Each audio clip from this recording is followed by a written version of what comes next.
ರಾಜ್ಯಕ್ಕೆ corona virus ಮತ್ತೆ ಒಕ್ಕರಿಸಿದೆ. ರಾಜ್ಯದಲ್ಲಿ ನಿನ್ನೆ 5 ಕೊರೋನಾ ಸೋಂಕು ತಗುಲಿದೆ. ಬೆಂಗಳೂರಿನಲ್ಲಿ 85 ವರ್ಷದ ವೃದ್ಧ ಕೊರೋನಾ ಸೋಂಕಿಗೆ ಮೃತಪಟ್ಟಿದ್ದಾರೆ. ರಾಜ್ಯದಲ್ಲಿ ಒಟ್ಟು 38 ಸಕ್ರಿಯ ಕೋವಿಡ್ ಪ್ರಕರಣಗಳು ಪತ್ತೆಯಾಗಿದ್ದು, ಅವುಗಳಲ್ಲಿ 32 ಬೆಂಗಳೂರಿನಲ್ಲಿ ದೃಢಪಟ್ಟಿವೆ. ವಿಜಯನಗರ ಜಿಲ್ಲೆಯಲ್ಲಿ ಒಬ್ಬರು, ಮೈಸೂರಿನಲ್ಲಿ ಇಬ್ಬರಿಗೆ ಮತ್ತು ಬೆಂಗಳೂರಿನಲ್ಲಿ ಇಬ್ಬರಿಗೆ ಕೊರೋನಾ ಸೋಂಕು ತಗುಲಿದೆ ಅಂತ ಆರೋಗ್ಯ ಇಲಾಖೆ ತಿಳಿಸಿದೆ. ದೇಶದ ಹಲವು ರಾಜ್ಯಗಳಲ್ಲಿ ಕೊರೋನಾ ಹಾವಳಿ ಹೆಚ್ಚಾಗಿದ್ದು, ಸಣ್ಣ ಜ್ವರ ಬಂದರೂ ಜನ ಹೆದರುವಂತಾಗಿದೆ. ದೆಹಲಿ, ಕೇರಳ, ಮುಂಬೈನಲ್ಲಿ JN1 ಹೆಚ್ಚಿದೆ ಈ ಒಂದು ಕೊರೋನಾ ತಳಿ ಹಾವಳಿ.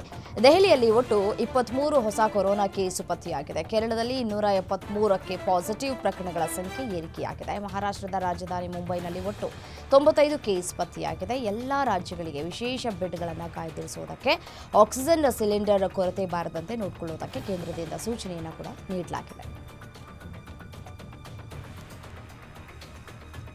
ರಾಮನಗರ ಹೆಸರು ಬದಲಾವಣೆ ಮಾಡಿ ಈಗಾಗಲೇ ರಾಜ್ಯದ ಜನರ ಕೆಂಗಣ್ಣಿಗೆ ಸರ್ಕಾರ ಗುರಿಯಾಗಿದೆ. ಬೆಳಗಾವಿ ವಿಭಜನೆಗೆ ಸಚಿವ ಸತೀಶ್ ಜಾರಕಿಹೊಳಿ ತೀವ್ರ ಪಟ್ಟನ್ನು ಹಿಡಿದಿದ್ದಾರೆ. 18 ವಿಧಾನಸಭಾ ಕ್ಷೇತ್ರ, 2 ಲೋಕಸಭಾ ಕ್ಷೇತ್ರ ಹೊಂದಿರೋ ಬೃಹತ್ ಬೆಳಗಾವಿ ಜಿಲ್ಲೆಯನ್ನ ವಿಂಗಡಣೆ ಮಾಡೋ ಪ್ರಯತ್ನದಲ್ಲಿದ್ದಾರೆ. ಆದರೆ ಬೆಳಗಾವಿ ಜಿಲ್ಲೆ ಮಾತ್ರ ವಿಂಗಡಣೆ ಆಗ್ತಾ ಇಲ್ಲ. ಹೀಗಾಗಿ ಸಾಹುಕಾರ್ ಈ ಬಾರಿ ಶತಾಯಗತಾಯ ಜಿಲ್ಲೆ ಡಿವೈಡ್ ಮಾಡಿಯೇ ಸಿದ್ಧ ಅನ್ನೋ ನಿರ್ಧಾರಕ್ಕೆ ಬಂದಂತೆ ಕಾಣ್ತಾ ಇದೆ. ಗ್ರೇಟರ್ ಬೆಂಗಳೂರು ಡಿಸಿಎಂ ಡಿಕೆ ಶಿವಕುಮಾರ್ ಅವರ ದೊಡ್ಡ ಕನಸು. ಅದೇ ನಿಟ್ಟಿನಲ್ಲಿ ನಿನ್ನೆ ಪ್ರಮುಖ ಸಭೆಯನ್ನು ನಡೆಸಿದ್ದಾರೆ. ಮೊದಲು ಬೆಂಗಳೂರು ಸುರಂಗ ಮಾರ್ಗದ ರೂಪುರೇಷೆಗಳು, ಸುರಂಗ ಮಾರ್ಗ ಕಾಮಗಾರಿ ಆರಂಭಿಸಿದರೆ ಟ್ರಾಫಿಕ್ ಡೈವರ್ಟ್ ಹಾಗೂ ಸಾರ್ವಜನಿಕರಿಗೆ ಸಮಸ್ಯೆಯಾಗದಂತೆ ಎಚ್ಚರಿಕೆ ವಹಿಸುವುದಕ್ಕೆ ಸೂಚನೆಯನ್ನು ನೀಡಿದ್ದಾರೆ. ಜೊತೆಗೆ ಸಭೆಯಲ್ಲಿ ಮಳೆ ಬಂದು ಮನೆ ಒಳಗಡೆ ನೀರು ನುಗ್ಗಿ ದವಸ ಧಾನ್ಯ ಹಾಳಾಗಿದ್ದರಿಂದ ಅಂಥವರಿಗೆ 10,000 ರೂಪಾಯಿ ಪರಿಹಾರ ಘೋಷಣೆಯನ್ನು ಮಾಡಲಾಗಿದೆ. ಹಲವು ವರ್ಷಗಳ ಬಳಿಕ ಬೆಂಗಳೂರಿನಲ್ಲಿ ಮತ್ತೆ ವಾಹನಗಳ ಟೋಯಿಂಗ್ ಆರಂಭ ಆಗಲಿದೆ. ಈ ಬಗ್ಗೆ ಉಪಮುಖ್ಯಮಂತ್ರಿ, ಬೆಂಗಳೂರು ಉಸ್ತುವಾರಿ ಸಚಿವ ಡಿಕೆ ಶಿವಕುಮಾರ್ ಅವರು ಟೋಯಿಂಗ್ ಆರಂಭಿಸುವುದಾಗಿ ಹೇಳಿದ್ದಾರೆ. ಹೀಗಾಗಿ ರಸ್ತೆ ಮೇಲೆ ವಾಹನ ನಿಲ್ಲಿಸುವವರಿಗೆ ಖಡಕ್ ಎಚ್ಚರಿಕೆಯನ್ನು ಕೊಟ್ಟಿದ್ದಾರೆ. ಸುದ್ದಿಗೋಷ್ಠಿಯಲ್ಲಿ ಮಾತನಾಡಿದ ಡಿಕೆಶಿ, ರಸ್ತೆಗಳ ಮೇಲೆ ನಿಲ್ಲಿಸಿದ ವಾಹನಗಳನ್ನು ಟೋಯಿಂಗ್ ಮಾಡ್ತೇವೆ, 21 ದಿನಗಳಲ್ಲಿ ಆ ವಾಹನಗಳನ್ನು ಹರಾಜು ಹಾಕ್ತೇವೆ ಅಂತ ಸ್ಪಷ್ಟಪಡಿಸಿದ್ದಾರೆ. ಎಂಎಲ್ಸಿ ಛಲವಾದಿ ನಾರಾಯಣಸ್ವಾಮಿಗೆ ದಿಗ್ಬಂಧನ ಹಾಕಿದ್ದನ್ನು ವಿರೋಧಿಸಿ ಬಿಜೆಪಿ ಕಲಬುರಗಿ ಚಲೋ ಹೋರಾಟವನ್ನು ನಡೆಸಿದ್ರು. ಈ ವೇಳೆ ಮಾತನಾಡಿದಂತಹ ಛಲವಾದಿ ನಾರಾಯಣಸ್ವಾಮಿ, ಖರ್ಗೆ ಬೆಂಬಲಿಗರು 5 ಗಂಟೆಗಳ ನನ್ನನ್ನು ದಿಗ್ಬಂಧನ ಹಾಕಿ ಚಿತ್ರಹಿಂಸೆ ಕೊಟ್ಟರು. ಪೊಲೀಸರು ನನ್ನ ರಕ್ಷಣೆಗೆ ಬರ್ತಾರೆ ಅಂತ ಅಂದುಕೊಂಡಿದ್ದೆ, ಆದರೆ ಆ ಪೊಲೀಸರು ನಮ್ಮ ಕಾರ್ಯಕರ್ತರ ಮೇಲೆ ಲಾಠಿ ಚಾರ್ಜ್ ಮಾಡೋದಕ್ಕೆ ಮುಂದಾಗಿದ್ದರು. ಇವರೆಲ್ಲರೂ ನಾಲಾಯಕ ಪೊಲೀಸರು, ಖಾಕಿ ಬಿಚ್ಚಿಟ್ಟು ಗುಲಾಮಗಿರಿ ಮಾಡಿ ಅಂತ ಕೆಂಡಕಾರಿದ್ರು. ಹಿಂದೂ ಕಾರ್ಯಕರ್ತ ಸುಹಾಸ್ ಶೆಟ್ಟಿ ಹತ್ಯೆ ಪ್ರಕರಣವನ್ನು ಎನ್ಐಎಗೆ ಒಪ್ಪಿಸಬೇಕು ಅಂತ ಹಿಂದೂ ಪರ ಸಂಘಟನೆಗಳು ಆಗ್ರಹಿಸ್ತಾ ಇದ್ದಾವೆ. ಇವತ್ತು ವಿಶ್ವ ಹಿಂದೂ ಪರಿಷತ್ ವತಿಯಿಂದ ಬಜ್ಪೆ ಚಲೋಗೆ ಕರೆ ನೀಡಲಾಗಿದೆ. ಜಿಲ್ಲಾದ್ಯಂತ ಸಾವಿರಾರು ಜನ ಸೇರುವ ನಿರೀಕ್ಷೆ ಇತ್ತು. ಜೊತೆಗೆ ರಾಜ್ಯದ ನಾನಾ ಜಿಲ್ಲೆಗಳಿಂದ ಹಿಂದೂ ಕಾರ್ಯಕರ್ತರು ಬರುವ ನಿರೀಕ್ಷೆ ಇದೆ. ಮಳೆ ಬಂದರೂ ಹಕ್ಕೊತ್ತಾಯ ಸಭೆ ಮುಂದುವರಿಯುತ್ತೆ ಅಂತ ವಿಶ್ವ ಹಿಂದೂ ಪರಿಷತ್ ಹೇಳಿದೆ. ಆಪರೇಷನ್ ಸಿಂಧೂರ ಕುರಿತಾಗಿ ದಾಖಲೆ ಕೇಳುವ ಸಚಿವರಿಗೆ ಹುಚ್ಚನಾಯಿ ಕಡಿದಂತೆ ಅನ್ನಿಸ್ತಾ ಇದೆ ಅಂತ ಬಿಜೆಪಿ ಶಾಸಕ ಶರಣು ಸಲಗಾರ್ ಕಾಂಗ್ರೆಸ್ ವಿರುದ್ಧ ವಾಗ್ದಾಳಿಯನ್ನು ನಡೆಸಿದ್ದಾರೆ. ಬೀದರ್ನ ಬಸವ ಕಲ್ಯಾಣದಲ್ಲಿ ತಿರಂಗ ಯಾತ್ರೆ ನಡೆಸಲಾಗಿದೆ. ಬಳಿಕ ಮಾತನಾಡಿದಂತಹ ಶರಣು ಸಲಗಾರ್, ಎಷ್ಟು ಯುದ್ಧ ವಿಮಾನ ಹೋಗಿದೆ ಎಂಬುದರ ದಾಖಲೆ ನಿಮಗೆ ಕೊಡಬೇಕಾ? ಪಹಲ್ಗಾಮ್ ದಾಳಿಯಲ್ಲಿ 26 ಭಾರತೀಯರ ಜೀವ ಕಳೆದುಕೊಂಡಿದ್ದಾರೆ. ಅದನ್ನೆಲ್ಲ ನಾವು ಮರೆಯೋಕ್ಕಾಗುತ್ತಾ? ಕಾಂಗ್ರೆಸ್ನವರಿಗೆ ಜಿಹಾದಿ ಮನಸ್ಥಿತಿ ಇದೆ ಅಂತ ಕೆಂಡಕಾರಿದ್ದಾರೆ. ಯಾದಗಿರಿ ಕಾಂಗ್ರೆಸ್ ಕಚೇರಿಗೆ ಬೆಂಕಿ ಇಟ್ಟ ಪ್ರಕರಣಕ್ಕೆ ಸಂಬಂಧಪಟ್ಟಂತೆ ಸ್ಫೋಟಕ ಟ್ವಿಸ್ಟ್ ಸಿಗ್ತಾ ಇದೆ. ಕಾಂಗ್ರೆಸ್ ಕಾರ್ಯಕರ್ತರೇ ಕಚೇರಿಗೆ ಬೆಂಕಿ ಹಚ್ಚಿರುವ ಹೊಸ ಆರೋಪ ಕೇಳಿ ಬರ್ತಾ ಇದೆ. ಮಹಿಳಾ ಘಟಕದ ಅಧ್ಯಕ್ಷೆಯನ್ನ ಬದಲಾವಣೆ ಮಾಡಲಾಗಿತ್ತು. ನೂತನ ಅಧ್ಯಕ್ಷರಾಗಿ ನಿಲೋಫರ್ ಬಾದಲ್ರನ್ನ ಆಯ್ಕೆ ಮಾಡಲಾಗಿತ್ತು. ಆದರೆ ಮಂಜುಳಾ ಗೂಳಿ ಪತಿ ಶಂಕರ್ ಇದಕ್ಕೆ ತೀವ್ರ ವಿರೋಧ ವ್ಯಕ್ತಪಡಿಸಿದ್ರು. ಇದರಿಂದ ಕೆರಳಿ ರೌಡಿ ಶೀಟರ್ ಜೊತೆಗೂಡಿ ಕಾಂಗ್ರೆಸ್ ಕಚೇರಿಗೆ ಬೆಂಕಿ ಇಟ್ಟು ಅಟ್ಟಹಾಸವನ್ನು ಮೆರೆದಿದ್ದಾರೆ. ದೇಶಾದ್ಯಂತ ಮತ್ತೆ ಕೋವಿಡ್ ಪ್ರಕರಣ ಹೆಚ್ಚಾಗ್ತಾ ಇದ್ದು, ಈ ಬಗ್ಗೆ ಬೆಳಗಾವಿಯಲ್ಲಿ ಕೋಡಿಮಠ ಸಂಸ್ಥಾನದ ಡಾಕ್ಟರ್ ಶಿವಾನಂದ ಶಿವಯೋಗಿ ರಾಜೇಂದ್ರ ಸ್ವಾಮೀಜಿ ಸ್ಫೋಟಕ ಭವಿಷ್ಯವನ್ನು ನುಡಿದಿದ್ದಾರೆ. ಮತ್ತೆ ವಾಯು ರೂಪದಲ್ಲಿ ಬಾಧೆ ಅಪ್ಪಳಿಸಲಿದೆ ಅಂತ ಹೇಳಿದ್ದಾರೆ. 5 ವರ್ಷ ಮಹಾಮಾರಿ ಬೇರೆ ಬೇರೆ ರೂಪದಲ್ಲಿ ಇರಲಿದೆ, ಜನರು ಎಚ್ಚರಿಕೆಯಿಂದ ಇರಬೇಕು ಅಂತ ತಿಳಿಸಿದ್ದಾರೆ. ಉಸಿರಾಟಕ್ಕೆ ತೊಂದರೆಯಾಗಿ ಸಾವು ಬರುವ ಸಾಧ್ಯತೆಗಳಿವೆ. ಲೋಕಕ್ಕೆ ವಾಯು ಜಲದಿಂದ 5 ವರ್ಷ ಗಂಡಾಂತರ ಇದೆ ಅಂತ ಹೇಳಿದ್ದಾರೆ. ಸರ್ಕಾರಕ್ಕೆ ಬಿಸಿ ಮುಟ್ಟಿಸಲು ಮದ್ಯ ಮಾರಾಟಗಾರರು ತೀರ್ಮಾನ ಮಾಡಿದ್ದಾರೆ. ಸರ್ಕಾರ ಅಧಿಕಾರಕ್ಕೆ ಬಂದ ಮೇಲೆ 2 ವರ್ಷದ ಅವಧಿಯಲ್ಲಿ ಒಂದಲ್ಲ ಎರಡಲ್ಲ ಬರೋಬ್ಬರಿ 3 ಬಾರಿ ಮದ್ಯಪ್ರಿಯರಿಗೆ ದರ ಏರಿಕೆ ಶಾಕ್ ನೀಡಿದೆ. ಇಷ್ಟು ಮಾತ್ರವಲ್ಲ, ಪಬ್, ಬಾರ್, ರೆಸ್ಟೋರೆಂಟ್ ಮಾಲೀಕರಿಗೂ ಲೈಸೆನ್ಸ್ ಶುಲ್ಕ ಬರೋಬ್ಬರಿ 100% ಏರಿಕೆ ಮಾಡಿ ಆಘಾತ ನೀಡಿದೆ. ಇದನ್ನು ಖಂಡಿಸಿ ಮೇ 29ರಿಂದ bar and restaurant, wine store close ಮಾಡೋದಕ್ಕೆ ತೀರ್ಮಾನವನ್ನು ಮಾಡಲಾಗಿದೆ. ತಮ್ಮ ಹಿರಿಯ ಮಗಳು ಮನೆ ಬಿಟ್ಟು ಹೋಗಿದ್ದರಿಂದ ಮನನೊಂದು ಒಂದೇ ಕುಟುಂಬದ 3 ಆತ್ಮಹತ್ಯೆಗೆ ಶರಣಾಗಿರುವ ದಾರುಣ ಘಟನೆ ಮೈಸೂರಿನಲ್ಲಿ ನಡೆದಿದೆ. HD ಕೋಟೆ ತಾಲೂಕಿನ ಬೂದನೂರು ಕೆರೆಯಲ್ಲಿ ಮುಳುಗಿ ಮಹದೇವಸ್ವಾಮಿ, ಪತ್ನಿ ಮಂಜುಳಾ, ಕಿರಿಯ ಮಗಳು ಸೇರಿ ಕೆರೆಗೆ ಹಾರಿ ಒಂದೇ ಕುಟುಂಬದ 3 ಆತ್ಮಹತ್ಯೆ ಮಾಡಿಕೊಂಡಿದ್ದಾರೆ. ಘಟನೆಗೆ ಸಂಬಂಧಪಟ್ಟಂತೆ HD ಕೋಟೆ ಪೊಲೀಸ್ ಠಾಣೆಯಲ್ಲಿ ಪ್ರಕರಣ ದಾಖಲಾಗಿದೆ.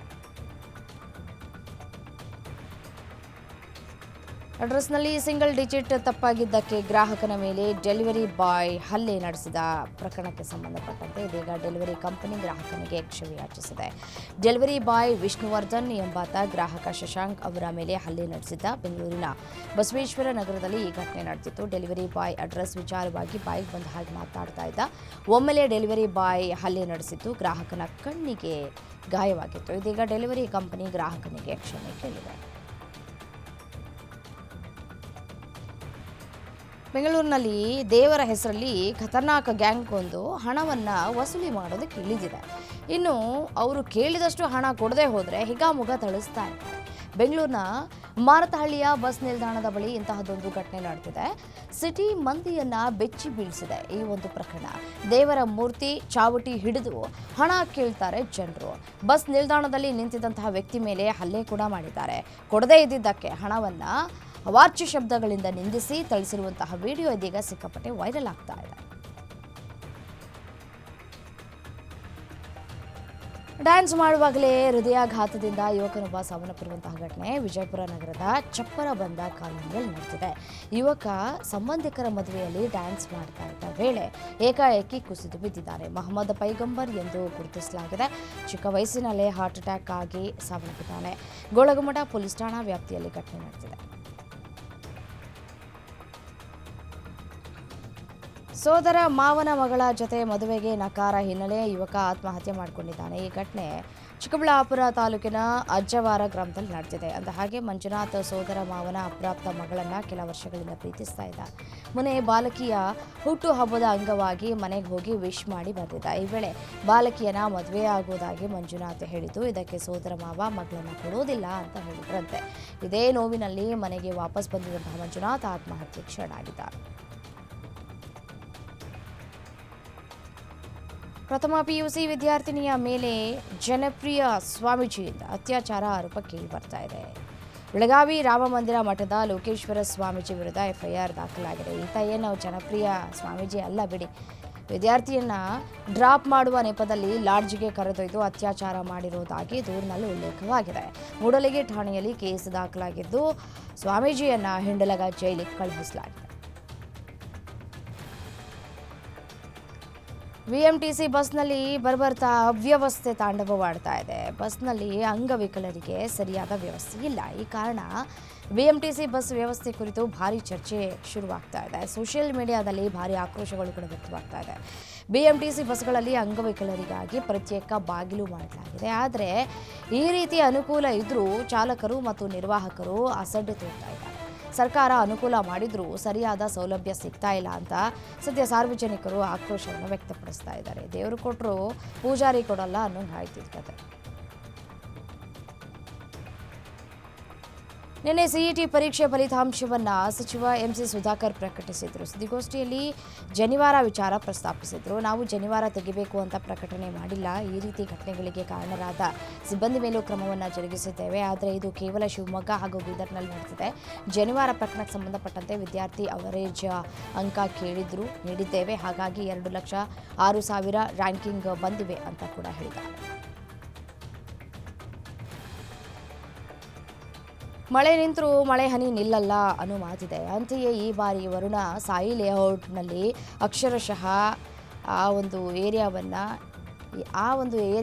ಯಾವ ರೀತಿಯಾಗಿ ಶಾಪಗ್ರಸ್ತವಾಗಿ ಮಾಡಿದೆ ಅಂತಂದರೆ, ಪಾಪ ಅಲ್ಲಿನ ಜನ ಸಿಲಿಕಾನ್ ಸಿಟಿಯಲ್ಲಿ ಸುರಿದಂತಹ ಧಾರಾಕಾರ ಮಳೆಗೆ ವಿಲ್ಸನ್ ಗಾರ್ಡನ್ ಕ್ವಾರ್ಟರ್ಸ್ ಸಂಪೂರ್ಣ ಜಲಾವೃತ ಆಗಿತ್ತು. ಮತ್ತು ಸಂಪೂರ್ಣವಾಗಿ ಮನೆಗಳಲ್ಲಿ ನೀರು ನುಗ್ಗಿ ಮನೆಯಲ್ಲಿರುವಂತಹ ವಸ್ತುಗಳೆಲ್ಲವೂ ಕೂಡ ಹಾನಿಗೆ ಒಳಗಾಗಿದ್ದಾವೆ. ಮತ್ತು ಕುಡಿಯೋದಕ್ಕೂ ನೀರಿಲ್ಲ, ತಿನ್ನೋದಕ್ಕೂ ಅನ್ನ ಇಲ್ಲ ಅನ್ನುವಂತಹ ಪರಿಸ್ಥಿತಿ ನಿರ್ಮಾಣವಾಗಿದೆ. ರಭಸಕ್ಕೆ ಅಕ್ಕಿ, ಬೇಳೆ, ರೇಷನ್ ಎಲ್ಲವೂ ಕೂಡ ನೀರು ಪಾಲಾಗಿದೆ. ಇಷ್ಟೆಲ್ಲ ಸಮಸ್ಯೆ ಆಗಿದ್ರೂ ಕೂಡ ಎಲ್ಲಿ ಹೋಗಬೇಕು ಅಂತ ತಿಳಿಯದೆ ಪಾಪ ಜನ ಕಂಗಾಲಾಗಿದ್ದಾರೆ.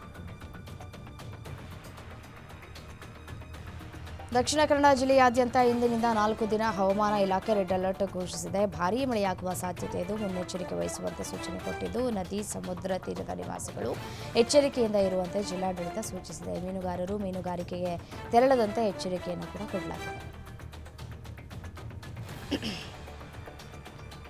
ಮಂಗಳೂರಿನಲ್ಲಿ ನಿನ್ನೆ ಸಂಜೆಯಿಂದ ಬಿರುಗಾಳಿ ಸಹಿತ ಭಾರೀ ಮಳೆಯಾಗಿದೆ. ಇದರ ಪರಿಣಾಮ ರಸ್ತೆ ಬದಿಯಲ್ಲಿ ಸುಮಾರು 4 ಮರಗಳು ಕೂಡ ಸಹಿತ ಧರಾಶಾಹಿಯಾಗಿವೆ.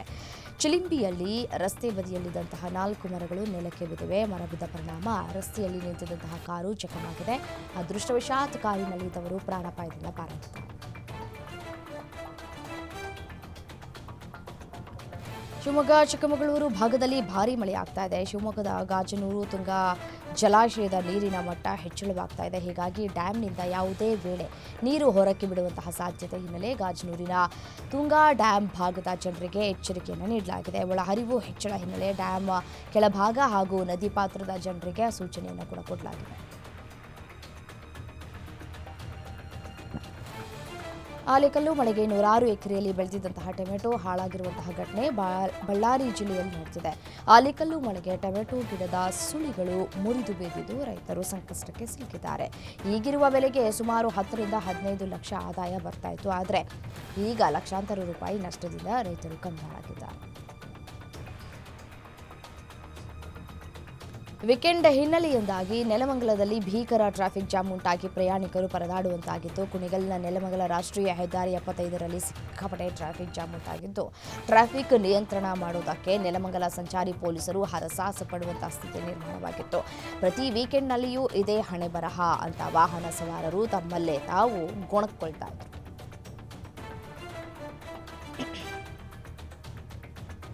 ನಿನ್ನೆ ದೆಹಲಿಯಲ್ಲಿ ನಡೆದ ನೀತಿ ಆಯೋಗದ 10ನೇ ಆಡಳಿತ ಮಂಡಳಿ ಸಭೆಯನ್ನು ಉದ್ದೇಶಿಸಿ ಮಾತನಾಡಿದಂತಹ ಪ್ರಧಾನಿ ಮೋದಿ, ಅಭಿವೃದ್ಧಿಯ ವೇಗವನ್ನು ಹೆಚ್ಚಿಸುವ ಅವಶ್ಯಕತೆ ಇದೆ ಅಂತ ಹೇಳಿದರು. ಆಪರೇಷನ್ ಸಿಂಧೂರ್ ಪ್ರಾರಂಭವಾದ ನಂತರ ಎಲ್ಲ ರಾಜ್ಯಗಳ ಮುಖ್ಯಮಂತ್ರಿಗಳು ಮತ್ತು ಎಲ್ಜಿಗಳೊಂದಿಗೆ ಪ್ರಧಾನಿಯವರ ಮೊದಲ ಪ್ರಮುಖ ಸಂವಾದ ಇದಾಗಿತ್ತು. ವೀಕ್ಷಿತ್ ಭಾರತ್ ಪ್ರತಿಯೊಬ್ಬ ಭಾರತೀಯನ ಗುರಿ.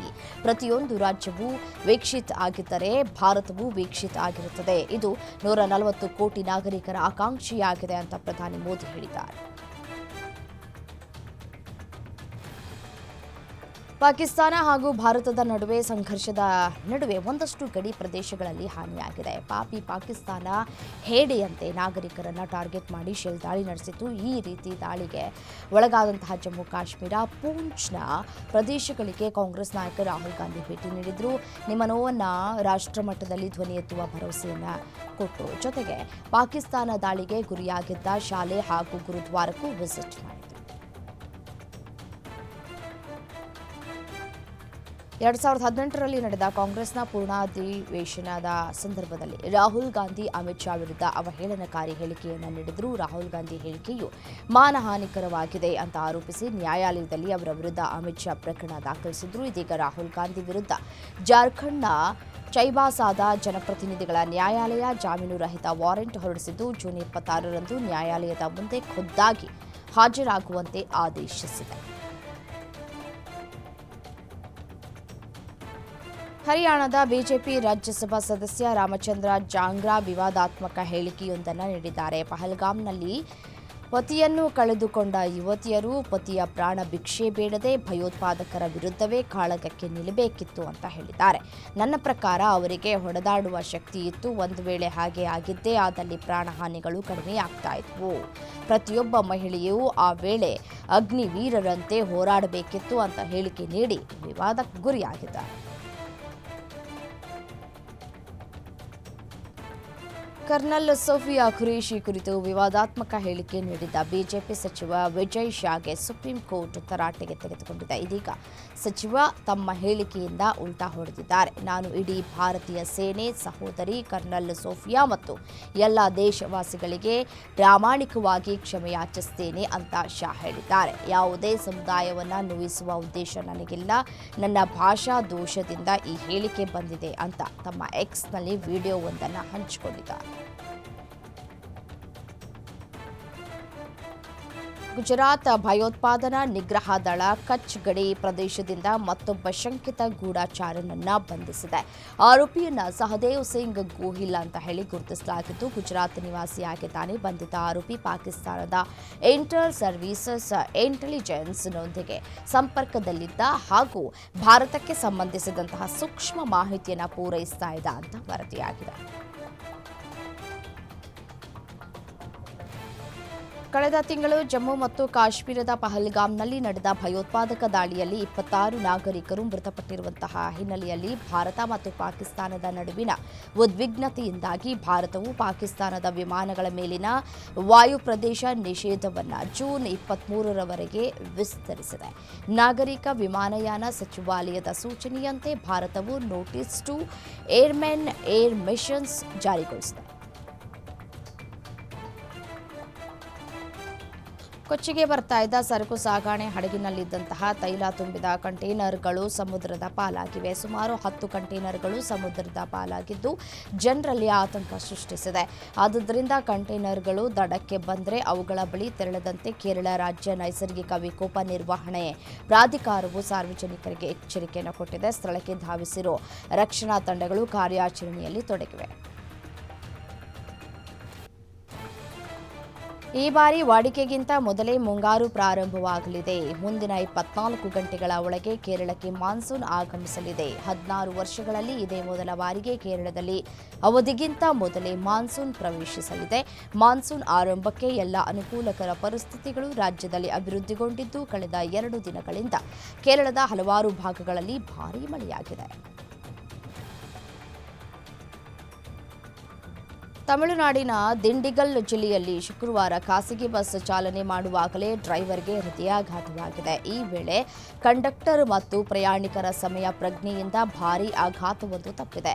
ಬಸ್ನೊಳಗಿನ ಸಿಸಿಟಿವಿ ಕ್ಯಾಮೆರಾದಲ್ಲಿ ಸೆರೆಯಾದ ವಿಡಿಯೋದಲ್ಲಿ ಹೃದಯಾಘಾತದಿಂದ ಚಾಲಕ ಪ್ರಭು ಮೂರ್ಛೆ ಹೋಗಿ ವಾಹನದ ನಿಯಂತ್ರಣ ಕಳೆದುಕೊಂಡಾಗ ಕಂಡಕ್ಟರ್ ಮತ್ತು ಪ್ರಯಾಣಿಕರು ಧಾವಿಸಿ ಸಹಾಯ ಮಾಡುವ ದೃಶ್ಯ ಕಂಡುಬಂದಿದೆ. ವಿಶ್ವಸಂಸ್ಥೆಯ ಭದ್ರತಾ ಮಂಡಳಿಯಲ್ಲಿ ಭಾರತ ಪಾಕಿಸ್ತಾನವನ್ನು ತರಾಟೆಗೆ ತೆಗೆದುಕೊಂಡಿದೆ. ನಾಗರಿಕರ ರಕ್ಷಣೆಯ ಕುರಿತ ಚರ್ಚೆಗಳಲ್ಲಿ ಪಾಕಿಸ್ತಾನ ಭಾಗವಹಿಸುವುದನ್ನು ಅಂತಾರಾಷ್ಟ್ರೀಯ ಸಮುದಾಯಕ್ಕೆ ಅವಮಾನ ಅಂತ ಭಾರತ ಹೇಳಿದೆ. ಪಾಕಿಸ್ತಾನ ನಮ್ಮ ಧಾರ್ಮಿಕ ಸ್ಥಳಗಳನ್ನು ಉದ್ದೇಶಪೂರ್ವಕವಾಗಿ ಗುರಿಯಾಗಿಸಿಕೊಂಡು ದಾಳಿ ನಡೆಸಲು ಪ್ರಯತ್ನಿಸಿತ್ತು ಅಂತ ಭಾರತ ಪಾಕಿಸ್ತಾನದ ಬಂಡವಾಳವನ್ನು ವಿಶ್ವದ ಎದುರು ಬಿಚ್ಚಿಟ್ಟಿದೆ.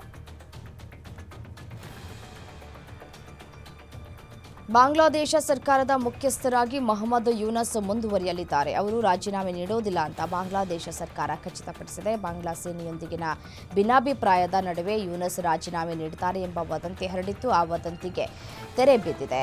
ಸಂಸದೀಯ ಚುನಾವಣೆಗಳನ್ನು ನಡೆಸುವ ಸಾಧ್ಯತೆಯ ಸಮಯದ ಕುರಿತು ಮಿಲಿಟರಿ ಮತ್ತು ಮಧ್ಯಂತರ ಸರ್ಕಾರದ ನಡುವೆ ಭಿನ್ನಾಭಿಪ್ರಾಯದ ವರದಿಗಳ ನಡುವೆ ಯೂನಸ್ ರಾಜೀನಾಮೆಯ ಬೆಳವಣಿಗೆ ನಡೆದಿತ್ತು. ಗಾಜಾದಲ್ಲಿ ಇಸ್ರೇಲ್ನ ಯುದ್ಧವನ್ನು ಖಂಡಿಸಿ ಹೆಚ್ಚುತ್ತಾ ಇರುವ ಸಾವಿನ ಸಂಖ್ಯೆ ಬಗ್ಗೆ ಪ್ರಸ್ತಾಪಿಸಿದ ಇಸ್ರೇಲಿ ಸಂಸದ ಐಮನ್ ಒಡೆಹ್ರನ್ನ ಸಂಸತ್ತಿನ ವೇದಿಕೆಯಿಂದ ಬಲವಂತವಾಗಿ ಹೊರಹಾಕಲಾಗಿದೆ. 1.5 ವರ್ಷದಲ್ಲಿ ನೀವು 19,000 ಮಕ್ಕಳನ್ನು 53,000 ನಿವಾಸಿಗಳನ್ನು ಕೊಂದಿದ್ದೀರಿ. ಎಲ್ಲ ವಿಶ್ವವಿದ್ಯಾಲಯಗಳು ಮತ್ತು ಆಸ್ಪತ್ರೆಗಳನ್ನು ಧ್ವಂಸಗೊಳಿಸಿದ್ದೀರಿ. ರಾಜಕೀಯ ಗೆಲುವಿಲ್ಲ ಎಂದು ಭಾವಿಸಿದ ಕಾರಣ ನೀವು ಹುಚ್ಚರಂತೆ ವರ್ತಿಸ್ತಾ ಇದ್ದೀರಿ ಎಂದು ಒಡೆಹ ಹೇಳಿದರು. ತಕ್ಷಣ ಅವರನ್ನು ವೇದಿಕೆಯಿಂದ ಕೆಳಗಿಳಿಸಲಾಗಿದೆ.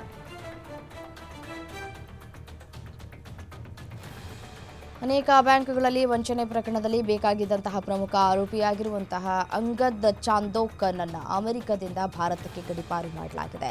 ಕ್ಯಾಲಿಫೋರ್ನಿಯಾದಲ್ಲಿ ವಾಸವಾಗಿದ್ದ 34 ವರ್ಷದ ಅಂಗದ್ ಸಿಂಗ್ ಚಾಂದೋಕ್ ಭಾರೀ ಪ್ರಮಾಣದ ಹಣ ವರ್ಗಾವಣೆ ಚಟುವಟಿಕೆಯನ್ನು ನಡೆಸ್ತಾ ಇದ್ದ ಆರೋಪದ ಮೇಲೆ ಅಮೆರಿಕದಲ್ಲಿ ಶಿಕ್ಷೆಗೆ ಒಳಗಾಗಿದ್ದ 2022ರಲ್ಲಿ ಅಮೆರಿಕ ನ್ಯಾಯಾಲಯವು ಆತನಿಗೆ 6 ವರ್ಷಗಳ ಅವಧಿಯ ಜೈಲು ಶಿಕ್ಷೆಯನ್ನು ವಿಧಿಸಿ ಆದೇಶಿಸಿತ್ತು. ಇದೀಗ ನಿರ್ದಿಷ್ಟ ನಿಯಮಾವಳಿಗಳನ್ನು ಪೂರ್ಣಗೊಳಿಸಿ ಆತನನ್ನು ಸಿಬಿಐ ಭಾರತಕ್ಕೆ ಕರೆತರುವಲ್ಲಿ ಯಶಸ್ವಿಯಾಗಿದೆ. ಜರ್ಮನಿಯ ಉತ್ತರ ನಗರದ ಹ್ಯಾಂಬರ್ಗ್ನ ಮುಖ್ಯ ನಿಲ್ದಾಣಗಳಲ್ಲಿ ಮಹಿಳೆಯೊಬ್ಬಳು ಸಿಕ್ಕವರಿಗೆ ಚಾಕುವಿನಿಂದ ಇರಿದಿದ್ದಾಳೆ. ಚಾಕು ದಾಳಿಯಲ್ಲಿ ಕನಿಷ್ಠ 18 ಜನರು ಗಾಯಗೊಂಡಿದ್ದಾರೆ ಅಂತ ತಿಳಿದು ಬರ್ತಾ ಇದೆ. ಗಾಯಾಳುಗಳ ಪೈಕಿ 6 ಜನರಿಗೆ ಗಂಭೀರವಾಗಿ ಗಾಯವಾಗಿದ್ದು, ದಾಳಿಯ ನಂತರ ನಿಲ್ದಾಣದ 4 ಹಳಿಗಳನ್ನು ಮುಚ್ಚಲಾಗಿದೆ. ಇದರಿಂದಾಗಿ ಹಲವಾರು ದೂರದ ರೈಲುಗಳ ಸಂಚಾರ ವಿಳಂಬವಾಗಿದ್ದು, ಮಾರ್ಗ ಬದಲಾವಣೆ ಮಾಡಲಾಗಿದೆ. ಭೀಕರವಾಗಿ ದಾಳಿ ಮಾಡಿದ ಮಹಿಳೆಯನ್ನ ಬಂಧಿಸಿರುವುದಾಗಿ ಪೊಲೀಸರು ತಿಳಿಸಿದ್ದಾರೆ. ಆಸ್ಟ್ರೇಲಿಯಾದ ಶೂಯಿ ಎಂಬ ಪದ್ಧತಿ ಇದೆ. ಇದು ಶೂನಿಂದ ಮದ್ಯಪಾನ ಮಾಡುವ ಆಚರಣೆಯಾಗಿದೆ. ಆಸ್ಟ್ರೇಲಿಯಾದ ಸಂಸದರೊಬ್ಬರು ಸಂಸತ್ನಲ್ಲಿ ಶೂನಿಂದ ಮದ್ಯಪಾನ ಮಾಡ್ತಾ ಇರುವಂತಹ ವಿಡಿಯೋ ಒಂದು ಸೋಷಿಯಲ್ ಮೀಡಿಯಾದಲ್ಲಿ ವೈರಲ್ ಆಗಿದೆ. ಸಂಸತ್ತಿನಲ್ಲಿ ಪಶ್ಚಿಮ ಆಸ್ಟ್ರೇಲಿಯಾದ ಸಂಸದ ಕೈಲ್ ಮೆಕ್ಗಿನ್ ತಮ್ಮ ವಿದಾಯ ಭಾಷಣವನ್ನು ಮುಕ್ತಾಯಗೊಳಿಸಿದ ನಂತರ ಅವರು ಈ ಶೂಯಿ ಸಂಪ್ರದಾಯವನ್ನು ಆಚರಣೆ ಮಾಡಿದ್ದಾರೆ. ಈ ಪದ್ಧತಿಯ ಪ್ರಕಾರ ಶೂ ತೆಗೆದು ಅದರಲ್ಲಿ ಬಿಯರ್ ತುಂಬಿಸಿ ಕುಡಿಯುವಂತಹ ಸಂಪ್ರದಾಯ ಆಗಿದೆಯಂತೆ.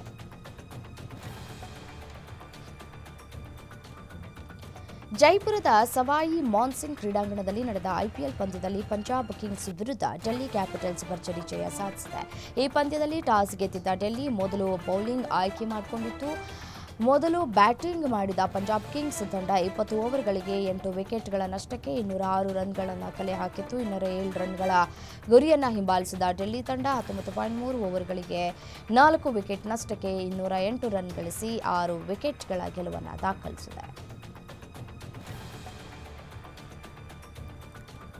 ಪ್ಲೇ ಆಫ್ ಪಂದ್ಯಕ್ಕೂ ಮುನ್ನ ಆರ್ಸಿಬಿಗೆ ಗಾಯದ ಭೀತಿ ಎದುರಾಗಿದೆ. ಭುಜದ ಗಾಯದಿಂದ ಚೇತರಿಸಿಕೊಳ್ತಾ ಇರುವ ವೇಗಿ ಜೋಶ್ ಹ್ಯಾಜಲ್ವುಡ್ ಇನ್ನೂ ತಂಡಕ್ಕೆ ಆಗಮಿಸಿಲ್ಲ. ಇದರ ಬೆನ್ನಲ್ಲೇ ತಂಡದ ಬಿಗ್ ಹಿಟ್ಟರ್ ಟೀಮ್ ಡೇವಿಡ್ ಕೂಡ ಗಾಯಗೊಂಡಿದ್ದು ಪ್ಲೇ ಆಫ್ ಪಂದ್ಯದಲ್ಲಿ ಆಡುವುದು ಅನುಮಾನ ಅಂತ ಹೇಳಲಾಗ್ತಾ ಇದೆ. ಉಭಯ ಆಟಗಾರರು ಮಹತ್ವದ ಪಂದ್ಯಕ್ಕೆ ಅಲಭ್ಯರಾದರೆ ಆರ್ಸಿಬಿಗೆ ಭಾರೀ ಹೊಡೆತ ಬೀಳಲಿದೆ. ಐಪಿಎಲ್ನಲ್ಲಿ ವಿರಾಟ್ ಕೊಹ್ಲಿ ನೂತನ ದಾಖಲೆಯೊಂದನ್ನು ಬರೆದಿದ್ದಾರೆ. ಆರ್ಸಿಬಿ ಪರ 800 ಬೌಂಡರಿ ಬಾರಿಸಿದ ವಿಶ್ವದ ಮೊದಲ ಬ್ಯಾಟರ್ ಅನಿಸಿಕೊಂಡಿದ್ದಾರೆ. ಜೇಮ್ಸ್ ವಿನ್ಸ್ ದ್ವಿತೀಯ ಸ್ಥಾನದಲ್ಲಿದ್ದಾರೆ. ಕೊಹ್ಲಿ 67 ರನ್ ಬಾರಿಸಿದರೆ ಟಿ20 ಇತಿಹಾಸದಲ್ಲಿ ಒಂದೇ ತಂಡದ ಪರ 9,000 ರನ್ ಗಳಿಸಿದ ಮೊದಲ ಕ್ರಿಕೆಟಿಗ ಅಂತ ಅನ್ನಿಸ್ಕೊಳ್ತಾ ಇದ್ದಾರೆ. ಇಂಗ್ಲೆಂಡ್ ವಿರುದ್ಧದ ಮುಂಬರುವ 5 ಪಂದ್ಯಗಳ ಟೆಸ್ಟ್ ಸರಣಿಯ ಭಾರತ ತಂಡವನ್ನು ಬಿಸಿಸಿಐ ಪ್ರಕಟಿಸಿದೆ. ಕನ್ನಡಿಗ ಕರುಣ್ ನಾಯರ್ ಅವರು 8 ವರ್ಷಗಳ ಬಳಿಕ ಭಾರತ ಟೆಸ್ಟ್ ತಂಡಕ್ಕೆ ಕಂಬ್ಯಾಕ್ ಮಾಡಿದ್ದಾರೆ. ಜೂನ್ 20ರಂದು ಇಂಗ್ಲೆಂಡಿನಲ್ಲಿ ಮೊದಲನೇ ಟೆಸ್ಟ್ ಪಂದ್ಯದ ಆರಂಭ ಆಗಲಿದೆ.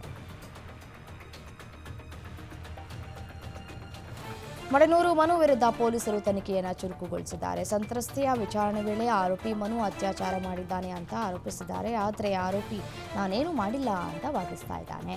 ಇಬ್ಬರ ಹೇಳಿಕೆಗಳು ಪೊಲೀಸರಲ್ಲಿ ಸಾಕಷ್ಟು ಕನ್ಫ್ಯೂಷನ್ಗೆ ಕಾರಣ ಆಗ್ತಾ ಇದೆ. ಪ್ರಕರಣದಲ್ಲಿ ಅತ್ಯಾಚಾರ ನಡೆದಿದ್ಯಾ ಅಥವಾ ಪ್ರಚಾರದ ಗಿಮಿಕ್ಕಾ ಅಂತ ಖಾಕಿ ಪಡೆ ಅಸಲಿ ತನಿಖೆಯನ್ನು ಶುರು ಮಾಡಿದೆ. ಮಡನೂರು ಮನು ಅವರದ್ದು ಎನ್ನಲಾಗ್ತಾ ಇರುವಂತಹ ಆಡಿಯೋ ಒಂದು ವೈರಲ್ ಆಗಿದ್ದು, ಆಡಿಯೋದಲ್ಲಿ ಶಿವರಾಜ್ ಕುಮಾರ್ ಬಗ್ಗೆ ಮಾತನಾಡಿರುವಂತಹ ಮಡನೂರು ಮನು, ಶಿವಣ್ಣ ಇನ್ನೂ 5-6 ವರ್ಷ ಬದುಕಿದ್ರೆ ಹೆಚ್ಚು, ಆಮೇಲೆ ಸತ್ತು ಹೋಗ್ತಾರೆ. ಧ್ರುವ ಸರ್ಜಾ ಇನ್ನು 8 ವರ್ಷ ಮಾರ್ಕೆಟ್ನಲ್ಲಿ ಇರ್ತಾನೆ. ದರ್ಶನ್ ಈಗಾಗಲೇ ಸತ್ತು ಹೋಗಿದ್ದಾನೆ. ಇನ್ನು 4 ವರ್ಷ ಕ್ರೇಜ್ ಇದ್ರೆ ಹೆಚ್ಚು. ಇವರು ಮೂವರ ಮಧ್ಯೆ ಕಾಂಪಿಟೇಷನ್ ಕೊಡೋದಕ್ಕೆ ನಿಂತಿರೋ ಗಂಡುಗಲಿ ಕಣ್ರಿ ನಾನು ಅಂತ ಅಹಂಕಾರದಿಂದ ಮಾತನಾಡಿದ್ದಾರೆ.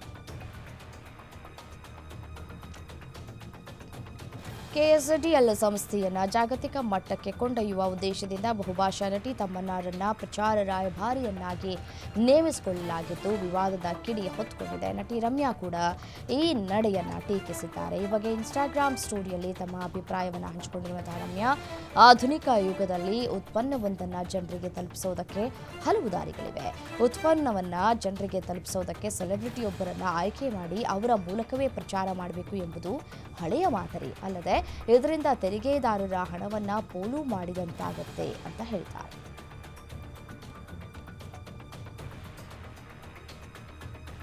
ಕಾನ್ಸ್ ಚಲನಚಿತ್ರೋತ್ಸವ ರೆಡ್ ಕಾರ್ಪೆಟ್ ಮೇಲೆ ಬಾಲಿವುಡ್ ನಟಿ ಆಲಿಯಾ ಭಟ್ ಹೂವಿನ ಫಿಶ್ಟೇಲ್ ಗೌನ್ನಲ್ಲಿ ಹೆಜ್ಜೆಯನ್ನು ಹಾಕಿದ್ದಾರೆ.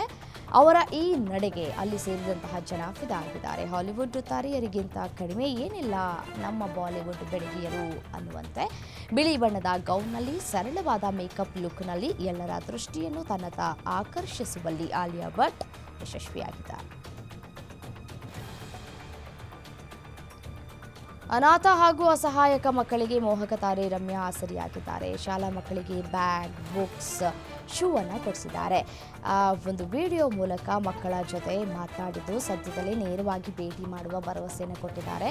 ನಾನು ಸಿಂಗಲ್ ಪೇರೆಂಟ್ ಜೊತೆ ಬೆಳೆದಿದ್ದೇನೆ, ಹಂಚಿಕೊಳ್ಳೋದ್ರಲ್ಲಿ ಏನೋ ಒಂಥರ ಸಂತೋಷ ಇದೆ ಅಂತ ಎಕ್ಸ್ನಲ್ಲಿ ನಟಿ ರಮ್ಯಾ ಪೋಸ್ಟ್ ಮಾಡಿದ್ದಾರೆ.